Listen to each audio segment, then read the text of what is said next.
या दोघी 18 वर्षाच्या झाल्या आहेत, पण तरीही अजूनही मांजरीसारखे भांडतच राहतात. तर हॅलो गाईज, मी आहे प्रियांका आणि स्वागत आहे तुमचं माझ्या मिनी व्लॉगमध्ये. सकाळी मम्मीने चहा बनवला होता, पण तेवढाही गरम करायचा मला खूपच जास्त कंटाळा आला होता. त्यातही कप कुठं शोधावं म्हणलं, त्यामुळे मी ग्लासमध्ये चहा पिऊन घेतला. त्यानंतर मग निघाले होते कॉलेजला जाण्यासाठी. कॉलेजला जाताना तर आज आम्ही कंपनीच्याच बसमध्ये गेलो होतो. पहिला लेक्चर तर तसा ऑफच गेला. आज फक्त एकच लेक्चर झाला होता आणि त्यातही हा पाऊस खूपच जास्त वैताग देतो आहे.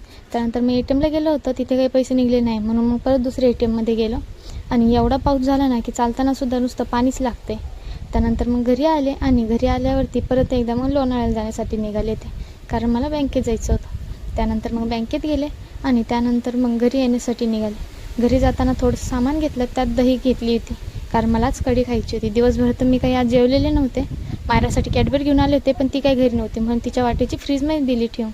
चला, मी भेटतो मला उद्याच्या व्लॉगमध्ये. तोपर्यंत बाय.